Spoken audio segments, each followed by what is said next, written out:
Fadil, going into this season, what can you take away from learning from guys like Tyree and Michael and DeMarvin and what they were able to do as pass rushers? There was three great leaders in the room. They brought a lot of leadership, you know. What I learned is to make practice harder than the games, and I would like to pass that on to the younger guys. So with the younger guys coming in, give those guys that leadership that they gave me, it should make it easier for them. For you to be able to learn underneath these guys for several seasons, is it important for you to be finely tuned at this point to where you're crossing all your T's, dotting all your I's to make sure that for week one and moving forward, you are the next stop pass rusher? Yeah, I took a lot from those guys. That was one thing they taught me. Make sure you take notes. Watch how we do it, and you follow. So that's definitely the next step for me, to take that and pass it on. We'll go second row on the right, Olin. Well, it's kind of like what I was going to get at, but I'll just go a different direction. What can you? How confident are you that you're going to be able to replace that kind of pass rush production from the guys that left? And what is it going to take in your mind for you to be that kind of make that kind of impact on the pass rush? I just try to play my own game.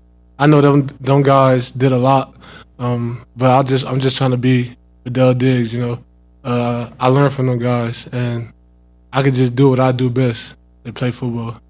That's really what.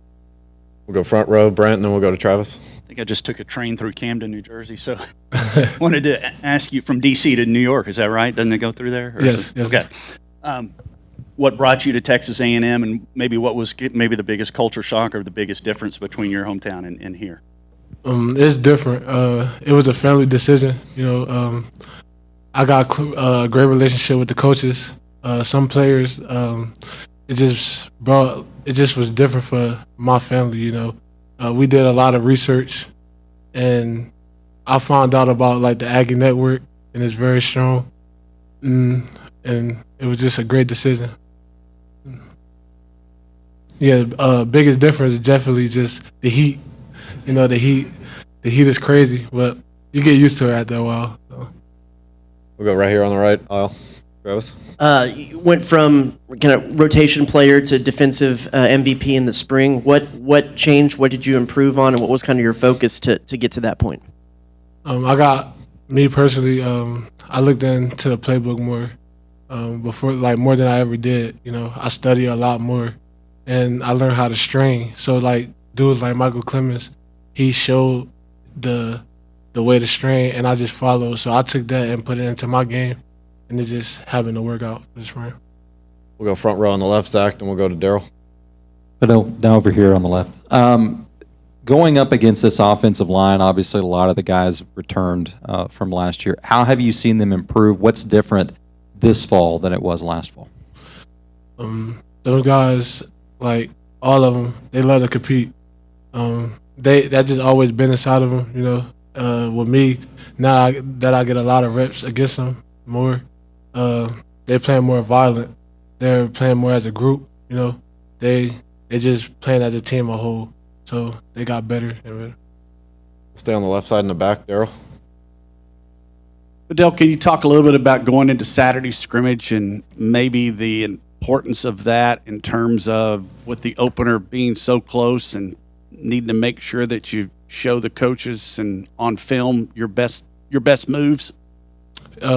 Yeah, Saturday scrimmage, you know, we treat every day like it's an opportunity. So we're gonna treat Saturday scrimmage like it's a game, like we treat practice also. So we just I'm gonna just play my best ball, you know. Pass rush, work on moves, different moves, just to get better. It's another opportunity. We'll go back behind the lights to the right, Justin. Fadil, how interchangeable are guys up front on your D-line? I mean, I know you're on the edge, but could you sometimes drop? I mean, how versatile? It seems like you guys got a lot of moving parts, and you can go in, somebody go out. I mean, how versatile are you guys? In our room, we don't label ourselves as one position. We just play defense. So if the coach decide to move us around, we just going to get the job done, do it to our best ability. We'll go up to the front. Cole? Most teams in the SEC want to be too deep when it comes to the defensive line. What have you seen from some of the freshmen, such as Shamar, such as Lucas, and a couple of other guys? Those guys are hard workers, so they came in right away from day one. They work absolutely like hard every day, and I noticed like more that we got into camp, their confidence are starting to like boost up, and that's great for them. Those young guys are going to be special. Anything else for Fadil? We'll go to the right, Olin, and then we'll go to Daryl. Yeah, Fidel, I wanted to go back to when you were talking about when you came here and you decided, you talked about kind of the difference in culture shock or whatever. Is there anything that you've done, experienced here that, you've never done before? Like Edge Cooper taking you out and shoot hogs or anything like that? Or, and also, was there anything that you've maybe had in mind that you thought it would be like here that maybe it was different? It's crazy because I recently went hunting probably a month ago, and that was definitely different. Like, because I never, up north we don't really hunt that much, and that was different. But everything else, I had an idea what I was coming into, but I enjoyed it. Different things like wearing cowboy hats, boots. It's just different for me. We'll go to the back left, Daryl, and then we'll go to Brent. I may have two questions here. Do you have boots? Yes, I own a pair of boots now. Do you? Yeah. Did you get them when you arrived at Texas A&M, or did you bring them with you? I got them when I got here. Live in Texas, you got to have boots, right? You had to have boots. In terms of what you guys have done during practice, has there been any talk or focus on the opener and Sam Houston at all, or has it only been on you guys and what you need to work on scheme-wise that makes Texas A&M what they are? Yeah, I said we're taking it a day at a time. We weren't about today's practice. The talk of the locker room is not about Sam Houston or anything. We're about today's practice and how we can get better as a team. You got time for a couple more? We'll go to Brent in the front.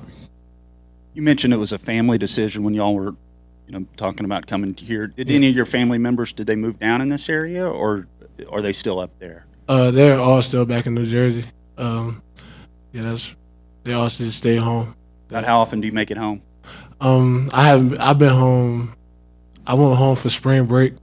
I go home as much as I can, but most of the time I like to stay in College Station so I can stay like away from different things that's going on in New Jersey.